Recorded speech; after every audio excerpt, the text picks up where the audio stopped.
Welcome to Stoner Watching. Today we're talking about Jamie Foxx is returning as Electro. That's right, news has dropped on The Hollywood Reporter saying that Jamie Foxx is returning to reprise his role as Electro from the Amazing Spider-Man 2 movie from back in 2014. John Watts, the filmmaker behind Homecoming and last year's Spider-Man's Far From Home, is in the director's chair for the third installment, which Sony has dated for December 17th of 2021. Most of the supporting cast from the previous movies, including Zendaya, Marissa Tomei, Jacob Batalon, and Tony Revolori are expected to be on the call sheet when the cameras roll in Atlanta this fall. Kevin Feige and Amy Pascal are producing. Now, the article goes on to say that Marvel had no comment at this point, but does go on to say that the story details are being kept under the mask. But having Fox return is a stunner as it shows the further melding of the previous Spider-Man movies into the current Holland series, which is the first one that has Marvel running point on production. Far From Home began that idea by bringing back J.K. Simmons as J. Jonah Jameson, the character he played in the Tobey Maguire starring Spider-Man trilogy. Fox played Electro in 2014's Amazing Spider-Man 2, which starred Andrew Garfield as Spider-Man. The film failed to impress critics and underperformed at the box office with a $708.9 million global. Those muted box office returns, along with the 2014 Sony hack, paved the way for Sony to do the unthinkable, strike a deal with Marvel Studios and share the character, leading to Holland starring as the web-slinger in the Avenger movies and Marvel talent such as Robert Downey Jr. appearing in the Sony solo Spider-Man films. Now, I just want to say that I think this news is interesting to say the least, because regardless what anybody else says, I like both of the Amazing Spider-Man movies. I thought they were pretty good. I thought that Andrew Garfield did a great job as Peter Parker and Spider-Man, to be quite honest, but I didn't really care for the Jamie Foxx version of Electro. Now, I don't know whether or not it was just because of the script or how he was trying to portray the character from his own mind. I just didn't really care for it, and I thought the effects weren't really all that great. Now, I also think when they say that a movie made a little over $700 million, but it's still considered to be a flop, is messed up, because that's a lot of money. At least in my book it is. Now, over on the John Campea show, Robert Meyer Burnett floated out this theory, and I like it a lot. His theory is that the WandaVision and Doctor Strange 2 and this third Spider-Man movie starring Tom Holland are all going to be tied into this whole multiverse thing. So does that mean that we might possibly see Tobey Maguire or Andrew Garfield in the next Spider-Man movie? Because they're going to do like a whole Into the Spider-Verse, but in live action, which would be pretty weird or cool depending how it's executed. We'll have to wait and see. But I've also heard that Jamie Foxx tweeted out confirming that he was going to reprise his role, but more like a reimagined version of the character. So did Kevin Feige and crew take Electro and make it a lot better than what we got in 2014?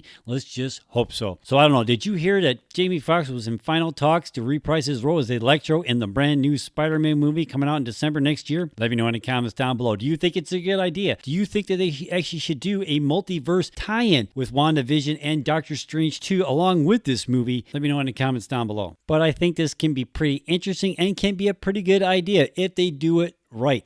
I mean, it's all in the execution, right? So let me know what you think in the comments down below.